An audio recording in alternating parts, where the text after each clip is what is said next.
Zeph, and welcome to the Star Network podcast. Today we have our special guest, Seni Sulyman, who is the CEO and co-founder of Talstack. Hi, Seni. Good to have you on the show today. Hi, Zeph. Good to be here. Finally, I feel like we've been planning this for like almost Probably a year and a half. Yeah. Exactly. We bumped into each other on the way back from our wedding ceremony. Yes. And you were going somewhere else. I can't remember where I was going. I don't know where you were going either. But we just saw the episode. Like, I'm starting a podcast. You're going to be on it. And here we are. A year and a half later. A year and a half. But here we are. Better late than never, right? Exactly. Yeah. So it's good to have you. Let's dive straight into it. I feel, from the last time that we saw, you've done so many things. The most recent thing that you're currently doing is your business, which is Talstack. Yes. I want to know more about it. I'm sure people have seen it on LinkedIn. It's very out there. Can you give us more context to what Talstack is about? When I see it as upskilling of young professionals and building systems. But can you share more about it and what drove you to create it? Yeah, okay. So I'll talk about Talstack first. Then I'll talk about why Talstack next, right? I think it makes it easier for people to understand what it is and then why are we building it. So the what it is part is actually, in a nutshell, we're trying to help companies get much higher ROI from their employees in order to produce better outcomes for the company and then grow their business, drive productivity, get the right outcomes, right? So in a nutshell, the way we do that is two things. One is more around talent management, which is there's a bunch of tools that exist to very large companies typically that allow them to improve how they manage talent, all the way from how you recruit to onboard to compensation management to performance, goal setting, succession planning, all these different tools. And right now, a lot of companies are doing these things in super manual ways and pretty ineffective ways, and then some are not doing them at all. So that's on the one hand, is that we're building actual software tools for that. And then the other side is learning, because when I lived in the US, for example, a lot of companies were focused on how do I actually measure the performance of my employees? How do I make sure they're setting the right goals? When I speak to a lot of companies in Africa today, it's actually a little bit more of, my people need to grow. And I sort of know what the problems are already. And so we're trying to build a system that allows companies to upskill their employees as well. And so one of the powerful things you can do for companies is connect performance, basically connect skills, performance to learning. And when you tie all those things together in an integrated suite, it just makes the job of a manager so much easier, makes the job of an HR person so much easier. And then it gives leaders visibility into how they're getting the most value from their greatest investment, which is their people. So that's like the core. So in terms of how we serve companies today, our first product is learning. So we have customers in Nigeria, Kenya, South Africa. And what they've done is they've literally subscribed to Talstack for their employees, and they pay a subscription fee, and employees get access to our platform, which has content across different topics, management skills, leadership skills, professional skills. Then we have sales, marketing, product, HR, a few other functions. And we build courses that are very specific, very practical, so that weekly, monthly, the employee who's on Talstack is just improving how they work. And you as a manager, you're just seeing the impact and you're like, oh, well, great. Something seems to be working. Yeah. That's what we're focusing on right now. Oh, amazing. And I think what I like about what you said is, a lot of organizations tend to suffer because they don't really have that structure. Yeah. So you will find that someone who's just meant to be someone's manager is actually then doing the work of HR. Precisely. And most HR, leaders, they themselves are looking for solutions and tool sets to be able to help organizations. So it feels like Talstack is essentially just creating like a 360 suite of tool sets. Hey guys, we are here to help train your employees, but at the same time, we're here to serve your business by creating those structures and tools and courses. But what comes to mind based on what you said is, how are you able to create products to fit the different use cases? So just operationally, are these courses then generic? Or if you then have an ed tech company, for instance, and then you have like an asset management business, completely different streams of services. So are the courses then generated per use case, or is it just a generic course and then everyone just adapts it? I think it's a great question. So the one half of the business, which is more around the talent management side, is going to be pretty standardized, because the way you do employee feedback, the way you do engagement surveys with your employees, the way you set goals, those are kind of the tools you use for those are pretty similar. Then if you move to the learning side of the business, that's what I think you're speaking more to around, can you actually apply the same content to different groups of people? So I've worked in tiny company that was like 10 employees. I've worked at HP, which had 300,000 employees across the world. I've worked at Nigerian businesses that have 1,000 employees. I've worked at the ones that have 50 employees, and so across different like sizes sector. I've worked in aviation. I've worked in venture-backed startup. I've worked in logistics. There's a huge number of core skills that are the exact same thing that we're all looking for. We all want our people to communicate more effectively. We all want our people to collaborate more effectively with other people in the company and outside. We all want people to think more strategically. And the list goes on and on and on and on. And those things are regardless of what industry you're in, regardless of what function you're in. The way I explain this to companies in terms of analogies is, and I like to use a military analogy because I spent some time in the military. Well, not as a soldier. I was about to say, I didn't know that. Not as a soldier, but I grew up in a military household. Okay, got it. And so I do some comparisons there. Basically, if you find somebody who is in the Air Force or the Army or the Navy, right? Let's imagine that you have an admiral, right? In the Navy, for example. When you find people at the equivalent level, you expect them to have a similar command of their function.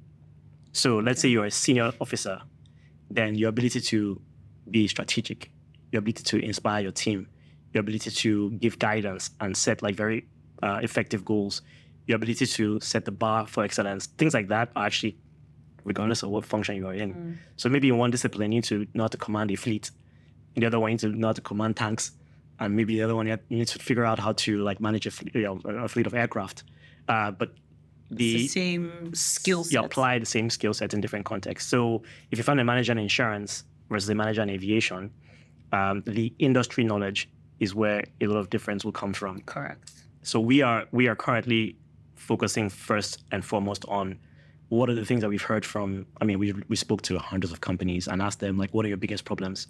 And so we didn't just say, this is what we think it is. We actually asked for feedback. And so we're building content around those areas first. And then along the way, we started hearing people say, actually, my problem is in sales.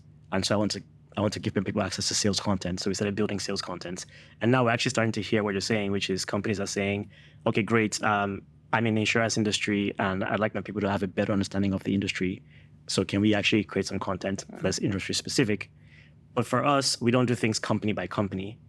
If we feel like there's a big insurance customer base out there, and by creating some industry specific content, those customers can use it in general, then we'll go and create that content. So if somebody's like, I'm a space exploration company based in Nigeria and I have 20 employees, but I'm the only one in the whole country that does that, we may not go and create content specifically focused on space exploration because of that one company, right? Instead, we focus on things that will serve a large number of companies. Yeah, no, thank you. I feel like that's very useful because this is such a huge need, right? And when I speak to most, leaders or even just having conversations with HR personnel, the feedback is always that it's not so much that employees are not talented in that they tend to have the knowledge, right? They're very intelligent people, that are driven, but it's in certain skills, as what we call like soft skills, right? Exactly. And you tend to find that problem pattern tends to be with the new hires for whatever reason, right? And I don't want to call a category of people because it's like, oh, I'm like shaming them. Yeah. But it's like there's an issue with soft skills, which is, for instance, coming late to the office, right? Yeah. And maybe coming late without an explanation to why you were late. And it sounds like such a small micro thing to think, oh, it's fine, like I can be passive about it. But these are the things that set people apart. I remember when I first moved back and I started working in finance, one day my dad said to me, he came and he congratulated me for going to work. And I didn't understand it. And I thought, he's just like pulling my leg, etc. He knows how I can be. And he said, well done. I congratulate you for being dedicated every day to get up to go to work. I call this dignity of labor. Now, that has never left my mind. And when I asked him, he said, a lot of people don't have willpower. We assume that there is willingness, the same way you decide, I'm going to get up, I'm going to go for this meeting, I'm going to communicate if I'm late, I'm going to apply myself daily. Yes. Those things, yes, can be natural, but at the same time, it can actually be a skill set that is taught. This is why you should apply yourself in this way. This is how you communicate to where there's an issue, where there's like something you need to solve. So I'm happy that you've, one, identified the issue, and two, you've gathered data because you didn't just, oh, I'm interested in building this. You actually gather the data, you ask questions, and then you're building in accordance with this is a general industry need. Yes. It is. It is. I think, to be honest with you, both new employees, old hires, we're seeing the problem across the board. And this is actually a systematic problem. I actually don't think anyone is born with skills that allows them to be effective at work. I think there's some more nature things. Yeah. Like I might be somebody who has high energy naturally. I might be someone who has low energy naturally. Sure, maybe, perhaps. I might be more talkative. I might be more quiet, reserved. But those are not the things that make you successful at work. Those are not the things that allow you to add value at work. And so I think most of the skills that allow us to be successful at work are actually learned skills. And anyone can learn them, right? What I think is my problem is that we focus so, I think as a continent, we're such consumers of things in general. And I'm going to speak more generally now. I guess there's some nuances where I might need to add in, but more generally speaking, we're consumers of a lot of things. And so most economies educate their own people for their own needs in their own context to drive the value they want to create. But you find out that the average person sitting in Lagos or Nairobi has to go and learn from somebody who's thousands of miles away about how to operate in their own market. I think that's insane, right? Universities are built in countries to serve the country's purpose. During the wars, people literally built, like Harvard Business School became a massive contributor to the war because they were educating leaders, right? And they were educating leaders in some of the same classes that people now walk through to do business. But they're institutions that are built to serve the purpose of those economies. And so for us, there's actually a lot of learning science around the fact that people tend to learn more from people who they can relate to, who look like them, who feel like them. And so for us, myself and Coyote, my co-founder, we have our own specific nuances that we operate within. And I've learned from my experience that a lot of what I even learned in the West doesn't apply in the context I operate in here.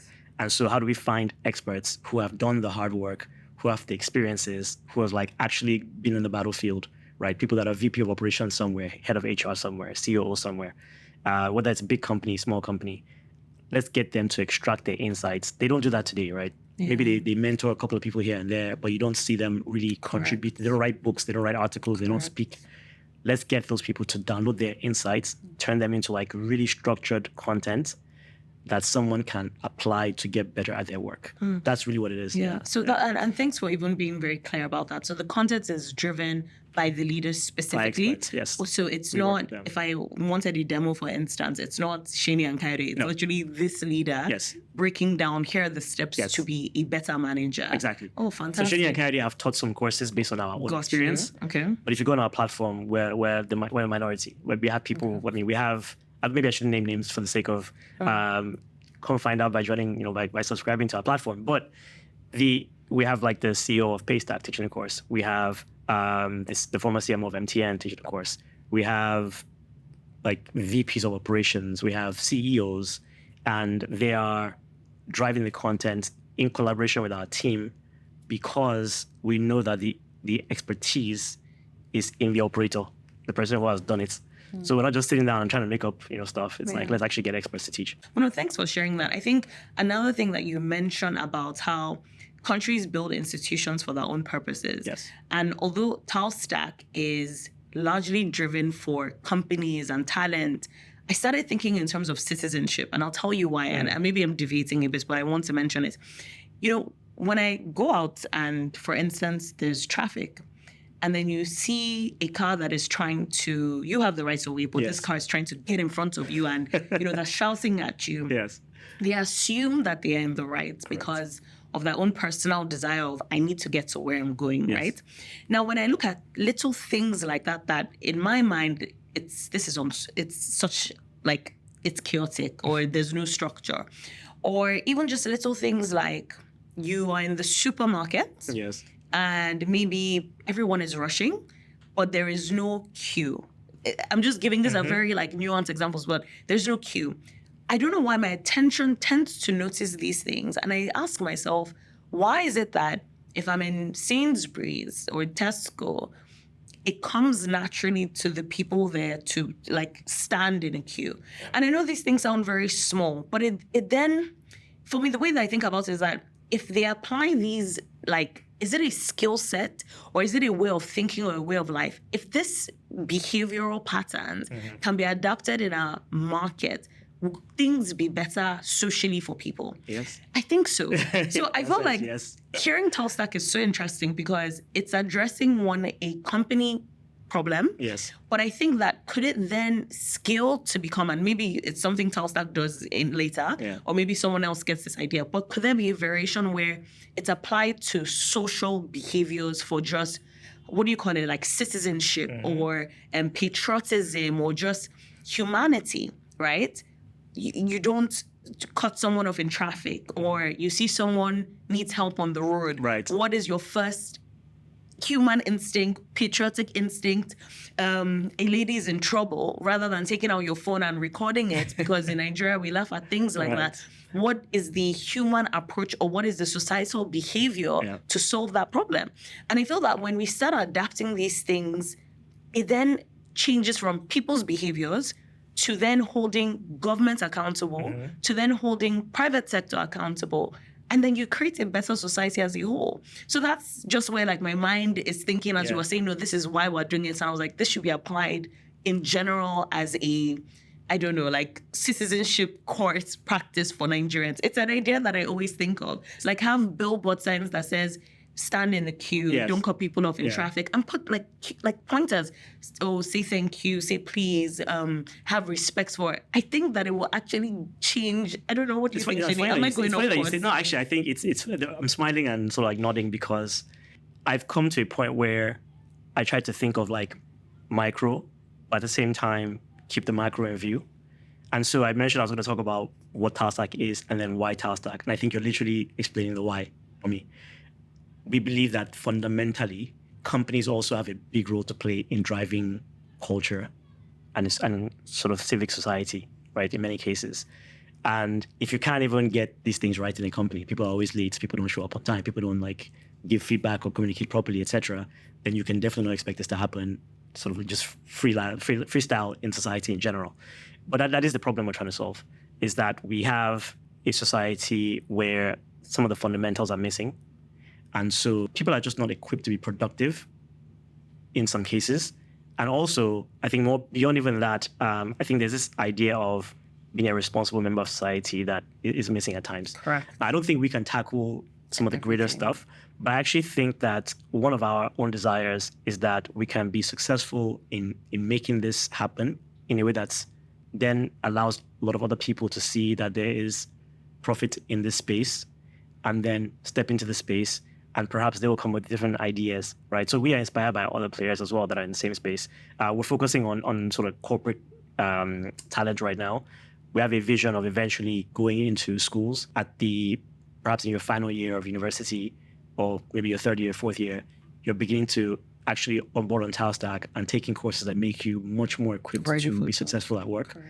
But there are people that are focusing on building online universities where it's not just math and science, where there's also other content around civic responsibility and entrepreneurship, like Sim Shagaya at Neva University, right? And so I think it requires a whole ecosystem of players that are tackling this thing from different angles. I'm not sure how profitable it is to invest in helping people to become more responsible members of society as a whole, but I do think that you can eventually build companies that are large enough at scale that even if that's not a profitable thing, they can still do it and be successful and able. I also think the media has a big role to play here. A lot of what I think people learn in what you call more developed societies comes from the media. So if you look at all these, there's like thousands of TV shows about the police in America, and those TV shows actually paint the police in a bright light. Like when there's a bad person in the department, they eventually like farm them out. When like people are being threatened, the police show up. You know, like the police is like a friend. It's a hero. When you watch movies that involve the military in America, the level of pride, like they go and they say, "No man left behind." Like we're gonna go into like the darkest, deepest, most dangerous place just to get one person. We're gonna send 50 people to pull one person out and they extract that person. It's like loyalty. You like believe in your pride. So I think the media is there. Then you look at like people playing sports tournaments, right? You look at the NFL, you look at the NBA, and before the game starts, they play the national anthem.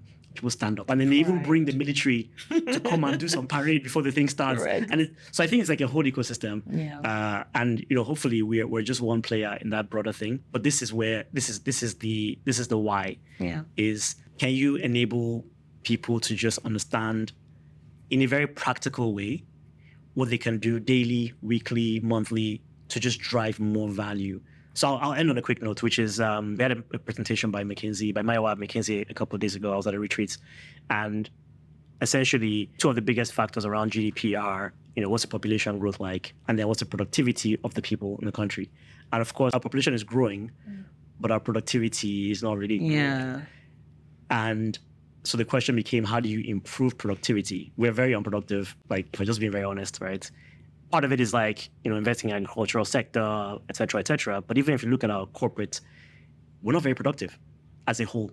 And that is why we don't have many companies that scale globally and can actually compete globally.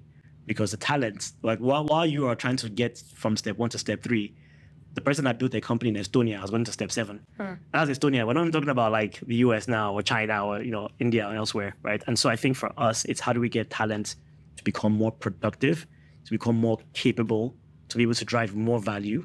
And then hopefully at the aggregate level, companies become just much more competitive. They can grow, they can scale, they can build new businesses.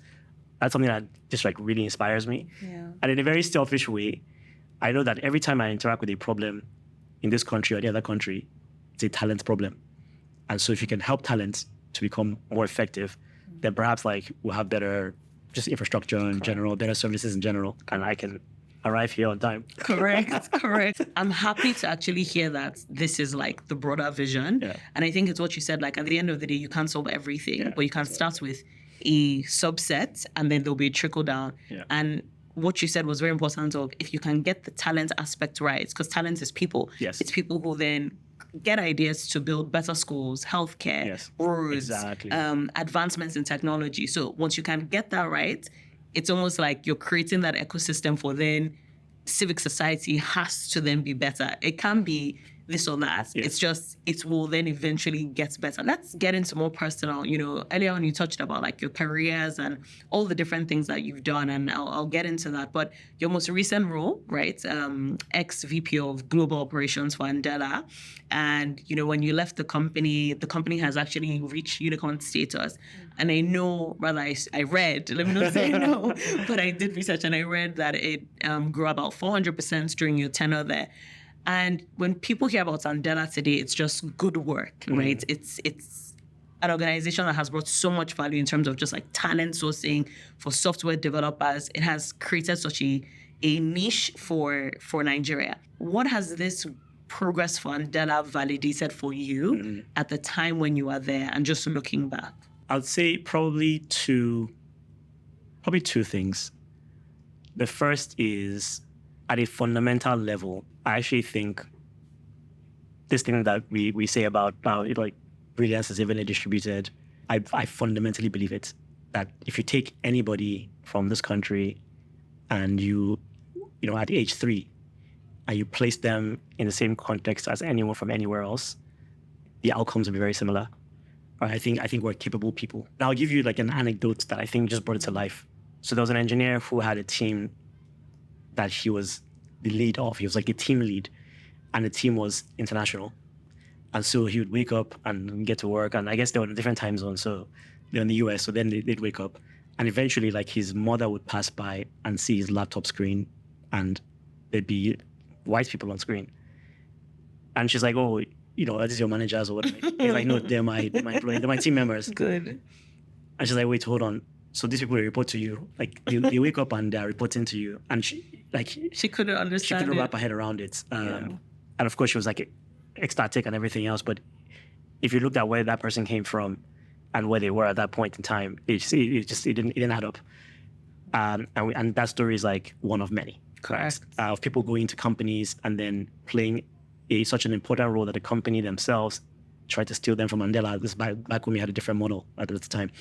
And so I think that's on the developer side. If you look at the team itself, like the operations team behind, supporting the business itself as well, marketing, finance, HR, etc. We had people that would wake up in the morning and were just on a mission to build something that was meaningful, and they applied themselves, they put in the work. So I think those anecdotes for me were more around how we have amazing humans and investing in the people is such a critical thing to drive success for society as a whole. So that's one, is I now have a fundamental belief in our people.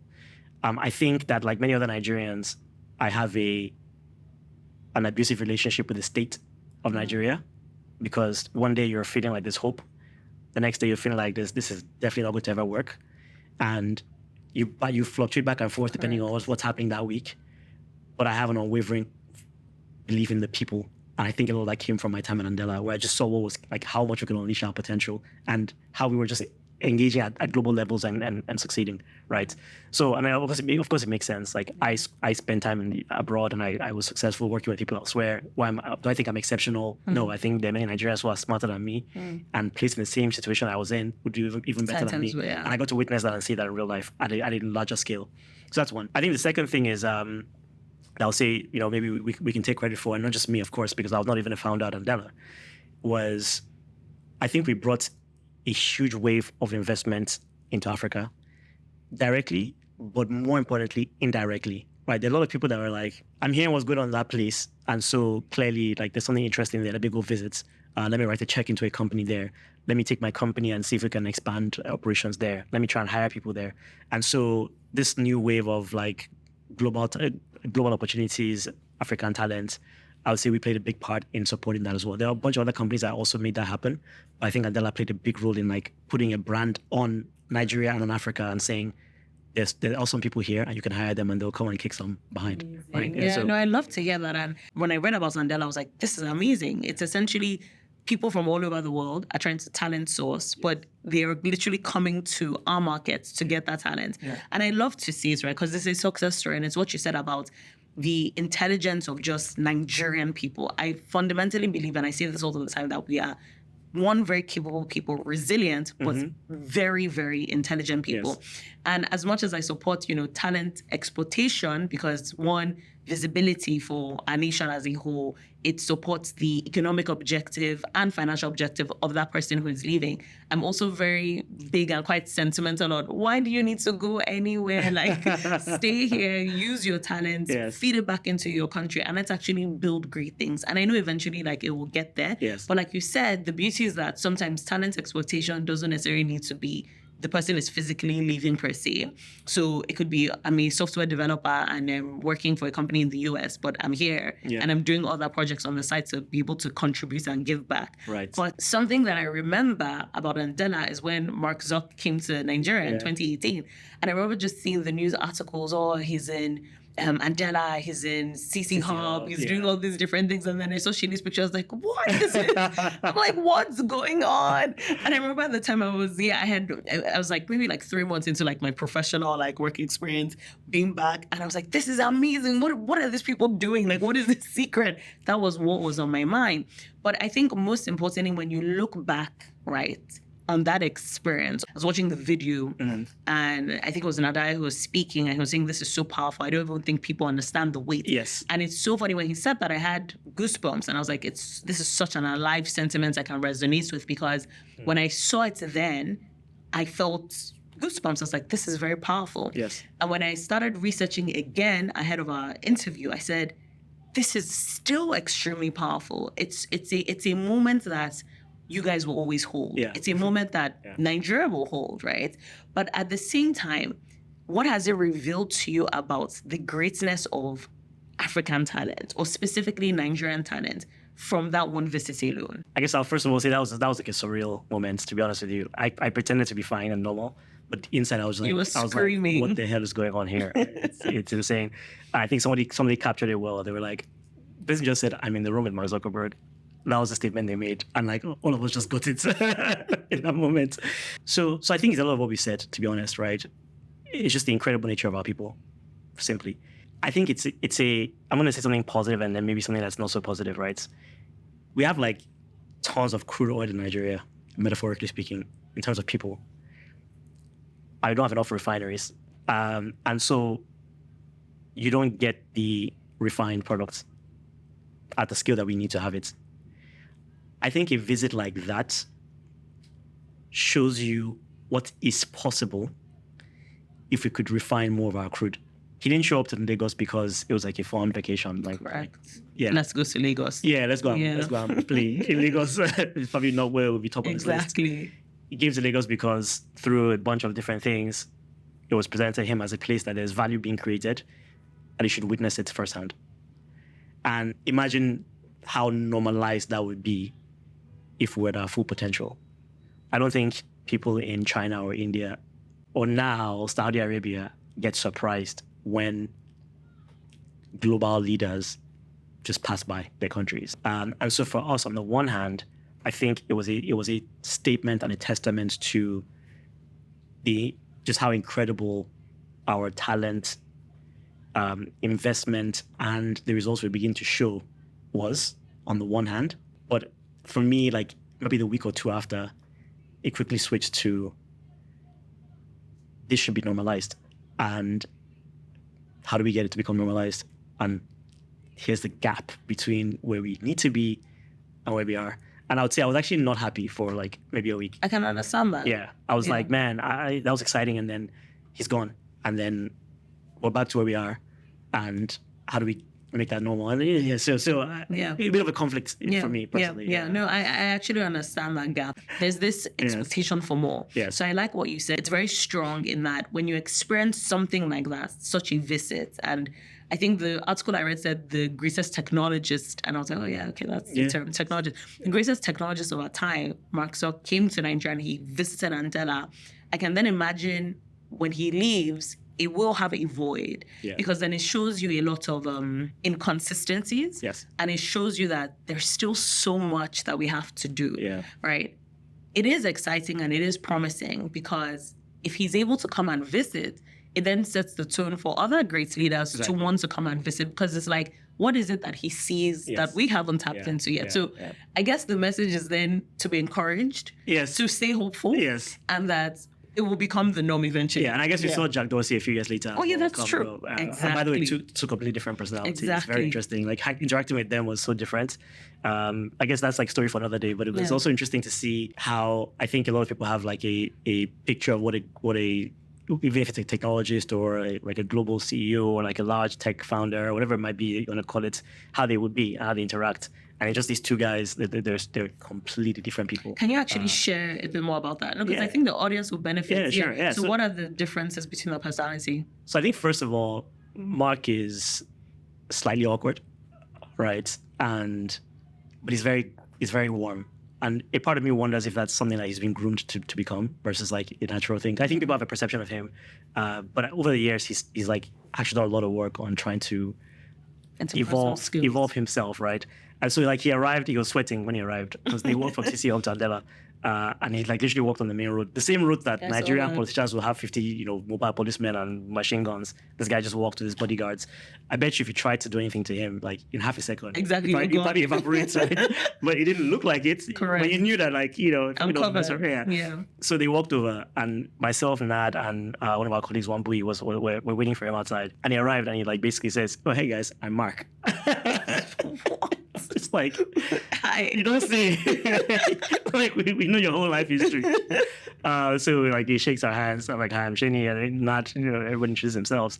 And then it's like, oh, nice to meet you. Let's go inside. So we go inside, and we're waiting in what used to be our cafeteria. This is actually in Yaba, 555 Molia Street. So we're waiting in the cafeteria, and I think I could see he was sweating. His shirt had like a little bit of like water, and I was like, oh, by the way, do you want to change? He's like, oh, no, I'm good. So we had like set up this like the toilet, the bathroom for him. Like to go and change and like get ready and everything. And he's like, oh, no, I'm good, I'm fine. And then within like 10 seconds, someone on his team says, oh, by the way, it's been leaked. So the entire trip was meant to be a secret until he was done leaving Andela's office. There might have been security reasons or whatever, but I think someone that was a CCO had leaked it, maybe a guest or something. Yes. And by the time he arrived at Andela, it was already online that Mark Zuckerberg was in Lagos and he had just gone to CC Hub. So his team now had to put out a response immediately. So the first 15 minutes of being in our office was them like around the computer trying to work on a response to like make a statement about it. And the whole time he was just like very chill, it's like very calm, hanging out. Like he wasn't telling people what to do. They'll ask him something, he'll like reply, and then I tried to like make jokes with him because I was feeling mad awkward. Because we were just standing and he was like doing the thing and we were just all there like, okay. And then eventually I was like, so, how was the walk? Like, what do you even say? I was like, he's like, oh, it was actually good. I was like, well, welcome. We're glad to have you here. He's like, oh, great to be here. I was like, there are people upstairs who are dying to meet you. And he's like, well, actually, I'm looking forward to meeting them as well. And I was like, yeah. We're like, okay, should we head up? Because there's not a lot we're saying right now. So like, should we head up? So what happened was I'd actually lied to pretty much the entire company in Nigeria that we had someone coming. Well, I told them we had someone coming, but I lied to them about who it was. So they had no idea who it was. So I think a couple of people might have already seen the Mark in CC up thing. But of course, they were all upstairs seated waiting for this person to come. So I don't think many people were checking the news, right? So one of Mark's team members, like super senior guy at Facebook, his name is Ime. And Ime is Nigerian. So I think Ime has actually come to Andela before. So I say, Ime, when we get upstairs, I'm gonna get you into the room and I'm gonna announce that you're here. And that's the person that's surprise, visiting. correct. So we get there, we open the door. I'm like, hey guys, I'd like to welcome Ime Hachivon. And they're like, I was like, just kidding, Mark Zuckerberg. And the room just lights up. I think there's a video online somewhere of like that moment. The room lights up and people are just screaming. And I think it's surreal. It's actually surreal. And then of course, like he stops and I'm like, and so the team had told me, they give me some strict guidelines. Like Mark cannot speak unless we've given approval, and like there's no photo gonna happen. Like he can't. And when we get upstairs, we're gonna walk into the conference room. Like it was like all structured. I mean, I was like, man, we're in Nigeria. There's no way this guy can come here. And no one will take a picture. I'm sorry, it's not gonna happen. Correct. So I kind of broke protocol, and I think I asked him like, do you want to say anything? And he's like, yeah, sure. And he says like, it's great to be here, you guys. And he says like some speech. I can't remember what he said. All I remember is it made us feel good. And people were like started clapping and everything, and then we're like, photo. So we have this big photo, like it's like a cloud of people with him in the middle, and it's actually quite interesting. And then went into a small conference room and had a discussion. And again, so where he became in his element was in a room with like 5 people, of which it was like 3 engineers, Nad and me, and he was talking to them. It was actually surreal. A couple of the people in the room were maybe they're like 5 years into their journey. Some of them are most brilliant engineers. And they were connecting with another engineer as engineers. And they were asking him like, oh, what made you successful? What do you think are the most important values? And they were just having this conversation. And Nat and I were just looking at each other like, bro, what is going on here? So it was kind of cool. So I think, but again, like he's a very like, he's not like the normal social guy that just like, yeah. So I was Mark. Jack, on the other hand, seems a lot more social. Yeah. And his conversations are a lot more fluid. And so Jack was the one that like in the conference room we're just like bouncing and gisting. He's like, oh yeah, so asking us questions about different things. One of the questions he asked us was, I think he said something about how we're talking about startups and saying that many startups have to register their companies in Delaware or the UK in order to get funding. And he's like, oh, why is that? And we said, well, I guess people don't trust the systems here. And there are a lot of regulations around being able to wire money directly into a Nigerian company due to like all these different rules and so like fund limitations. And he's like, we need to fix that. And I was like, yeah, I think that's above my pay grade. like you're trying to fix different issues that I'm trying to fix, right? And he had like this vision of like how he's trying to apply like crypto and blockchain and da-da-da. And like he had all these like very interesting things he was sharing with us.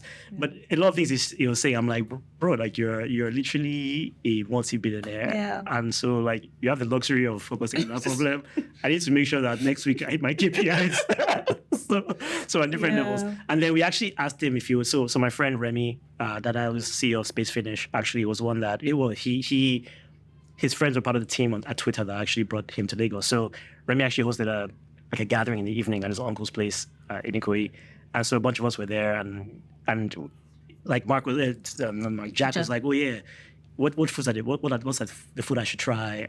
And we're like, okay, try jollof rice, a bit spicy, and pepper soup. And like, he was very different, very different profile. He seemed like more chill. It's such a monumental experience. And, like we touched on, it's very encouraging. I see it as more will come. Yes. It has set the tone for more to come. Absolutely. And even one day, the reverse, where a startup leader or a business leader from Nigeria is going to go and speak in the US and UK, and people are going crazy. It's already happening, which is crazy. Yes, that should be the case. It's already happening, which I love.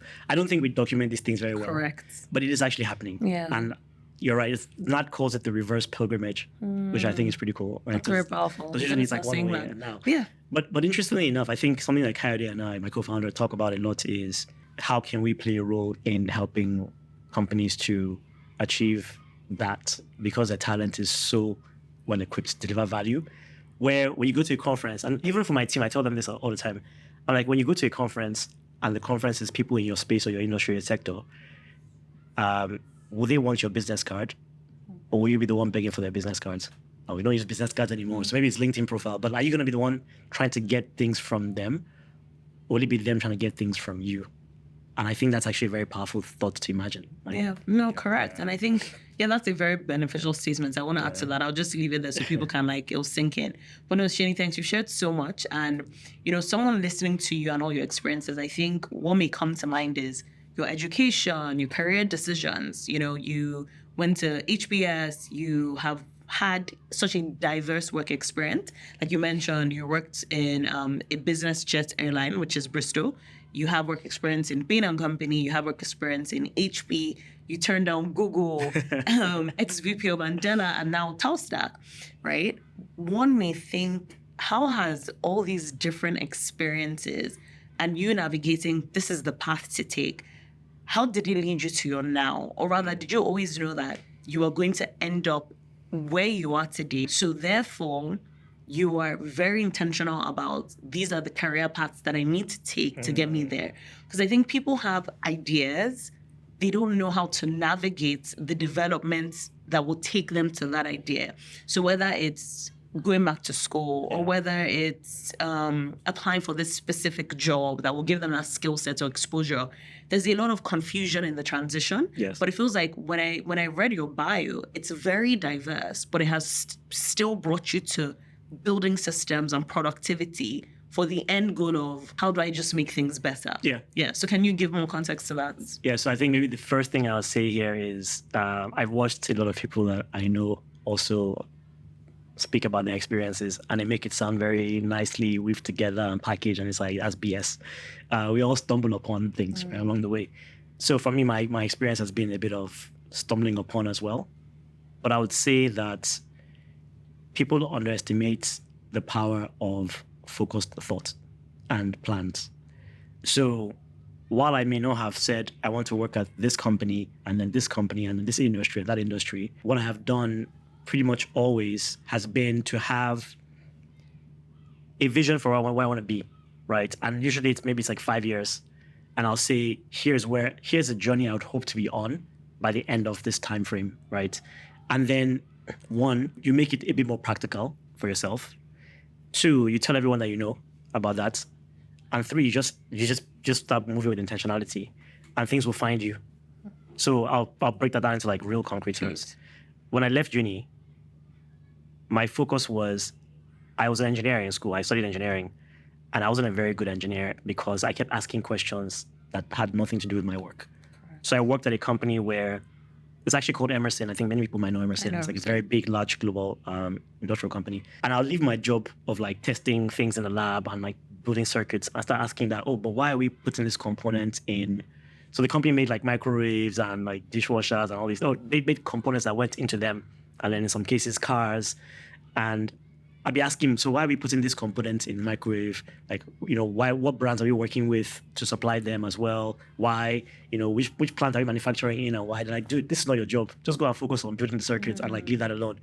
So at some point I realized that the questions I had were outside of the purview of my job. And I was like, I don't want to do that job anymore. So I transitioned I wanted to leave engineering and go to something else. I did a bunch of research, and then I made a plan that said, when I leave school, my focus is I want to learn what it takes to be good at business, or to operate in a business as somebody that's in the management or like on the business track. I'm using these words deliberately because I didn't know what it meant. I was like, I want to be in business. I want to be on the business side. I didn't understand what it meant. And so that was my goal. And because I said that and did that, people started pointing me. So the first thing was Accenture. Someone said, if you want to learn about business, maybe try Accenture. Then I saw a friend of mine from school jogging and his own internship. When I was in this company suffering, asking them questions that they were not answering me, he was working at Deloitte or somewhere. And so I saw him jogging and he looked very happy one day. I'm like, I think his name was Anish. He was an Indian guy, Anish. And I was like, where are you coming from? And he's like, oh, work was a great tool, it was great today. I was like, oh, what did you do at work? And he said, oh, I had this client, I had to do this, I had to do that. I'm like, this job sounds kind of fun. Like, you're doing research, that you're telling the clients what you think. And he's like, oh yeah, the company's called Deloitte, go look into them. So then now I know Accenture, I know Deloitte. So I started doing research. Who else is there? Oh, McKinsey, Bain, BCG. And that's how I landed on consulting. And then because I started telling all my friends that I wanted to do something that was more business and then eventually more consulting, I then found people that worked at those companies who could then kind of mentor me and coach me into interviews, right? So that was like that. At some point in consulting, I then started to feel like we're making recommendations, but I'm not seeing the results of the work I do because the company can choose whether or not they want to implement. And also the timeframes were sometimes very long. So I was like, I want to actually be in a company, being able to see like not just the strategy and the thinking, but the execution. And so I now started this journey of telling everybody like, hey, how do I transition from consulting into industry? And so literally like I had a few companies I spoke to, and then I landed at HP because the team then was all ex-consultants and they were driving the strategy for the company. And so it was literally like that. At HP at some point, I was like, well, I've been promoted twice. I had like really, really fast promotions there. And I got to a point where I was now making decisions that felt way out of my league. And I said, I don't know what it means to be a good manager. So I literally sat down and created a 5-year vision. And that vision said, number one, I need to go and learn leadership and management. Number two, I'm at that point in my career now where I'm beginning to crave going to experience Nigeria. I want to feel what it's like to be an adult working in my own country, right? And so I started architecting a plan around that, but I wasn't sure what I was going to do. But my plan became, okay, maybe go get a degree that is closer to management and then figure out a way to get back to Nigeria. So I had a 5-year plan, and that 5-year plan ended in going back to Nigeria. In fact, my business school application literally said I want to come back to Nigeria and lead a technology company. I'm not someone that thinks of I want to be a founder because of my ego. Like, as a founder, there's a particular space that's left for me in society. I don't believe that. I think if you're going to start a company, whether you're a founder of a tiny, small company or like a lifestyle business or a venture-backed startup, you should be driven by a cause that you felt like it's been on your mind for a while. Correct. And you can't get over it, you can't get past it, and you feel like it needs to exist. And then you're in a situation where you think you can actually attack it. So I left Andela in 2020.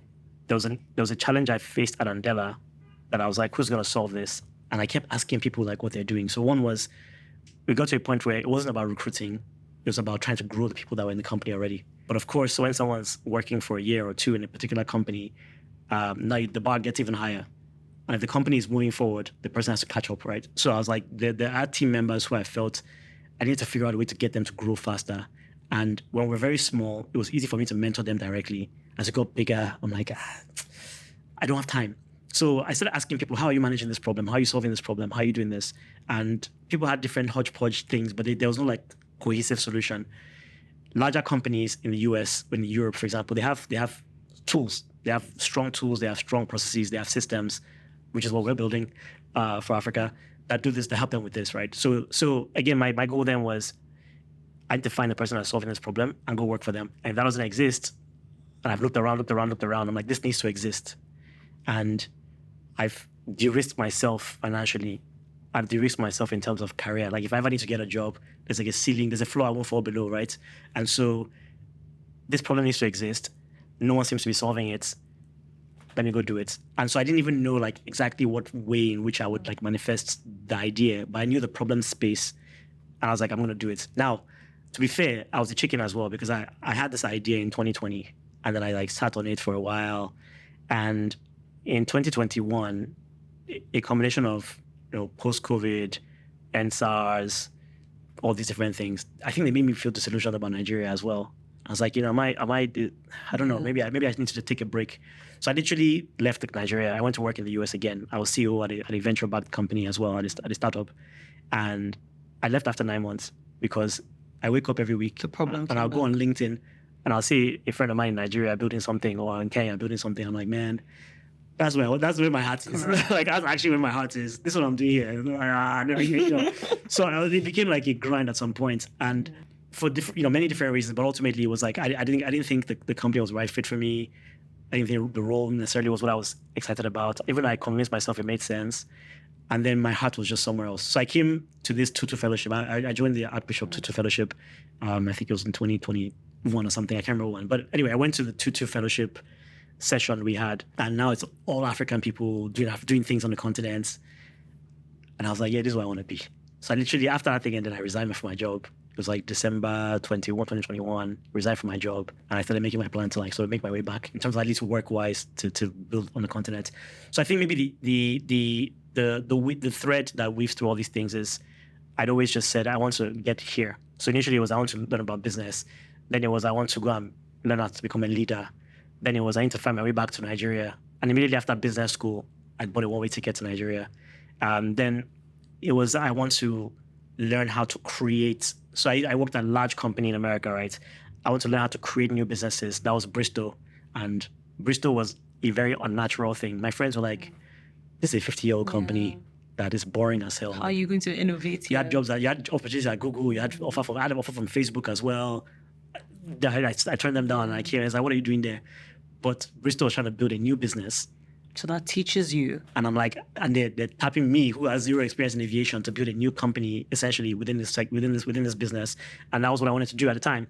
So I did that. And by the way, that experience, the Andela team, when they found me, they were like, this is actually one of the big reasons why we think you're perfect for this job. It all kind of just somehow fit together. But my story is definitely not a typical, like, I had this idea, then I had this next thing, then I knew I wanted to do this. Then it's like, I've just discovered the opportunity, but be driven by the purpose. Yeah, right? no, and thank you for sharing that, because it just seems like a lot of people just assume this person had it all figured out, and it's never the case. Yeah. I like that you're able to say and show that you went from here to this. You just knew that there was a problem you had to solve. Yeah.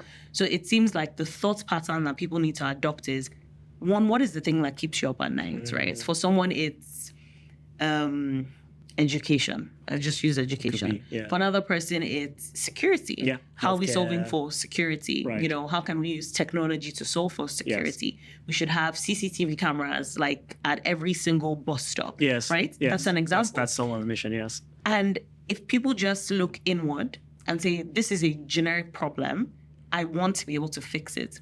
Now, the next thought process is, I don't know how I'm going to start, but let me start asking questions. So based on what you said is, what is the problem that keeps you up at night? 2, I don't know how to begin, but who can I speak to figure it out? Yes. 3, sharing that idea with as many people as possible, which actually goes against the grain of a lot of traditional mindsets that Nigerians have. Yes. Because our mindset is, I have this idea, don't share it. I'm going to be secretive about it.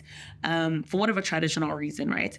But from what you are saying is, the more that you actually share, and I'm not saying go and tell the world, it's intentionality of sharing. And then another thing I thought that was powerful that you said is your friends will plug you into opportunities. Yes. And sometimes some people will say, oh, my friends, maybe we're in the same space, or they don't like this, or maybe someone, so I've had use cases where people say they tend to be the intense one in that friendship group.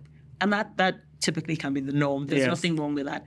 What I've personally found is it's okay to be the intense one, then go and make friends and categorize them as business friends and plug into things that you want, right? So you've actually shared the step-by-step thought process. Ask more questions, be inquisitive. What is the problem? Talk to people about it, and then they will find you. Yeah. No, but thank you for sharing that. And I think it's very interesting how people go through different experiences that bring them to that now. You are also a mentor and a coach. You coach business executives. And just as we round up, I think it'll be interesting to know, what have you found that is a common theme in coaching business leaders? What is the common pain point that all of them say, look, this keeps me up at night and I just can't solve it? It's people. It's people. And it's people in different ways. I've probably spoken to upwards of 300 or more business leaders over the last few years. No, actually, way more than that. And when you ask them, like, what are the things that keep you up at night? So let's say there are 3 reasons they usually give. 2 will be very different. Somebody will say it's, government, this or that. Somebody will say it's regulation. Someone will say it's policy. Someone will say it's finance. Someone will say it's access to this. Those 2 things will be different. But there's one that's always there. And it's that I don't think that the people I have on my team can get me to the destination I want to get to. It's a huge problem. Most people... and sometimes including themselves. They're like, I can also not get myself to where I need to get to because I don't have the talent it takes, or the skills, not talent, the skills, the knowledge or the skills or the awareness or the access. And so that's something I hear all the time. Now, when you break down issues within companies, it's usually people driven, actually. A lot of things are people driven, right? It's, a company is struggling to, they have a business unit in a different market that's really struggling. That's because they put the wrong leader there, and the person is now struggling to make that work, and the person cannot sleep at night because now that thing is bleeding cash and it's giving them problems. So the reasons vary. Well, number one, number two, number three. Two of those three will vary, but a consistent thing I hear over and over and over again is my people need to improve. I need to, and I think we're at a point now where it's not about hiring, because I think people are beginning to realize that this is the pool of talent we have. So they're not you're not a magician that can just pull a human being out of a hat somewhere. People reach out to me and say, hey, do you know a head of operations I can hire? I'm like, well, the 5 people I know, 50 companies have tried to hire them in the last year. And so I don't think they're going to be changing jobs every 3 months.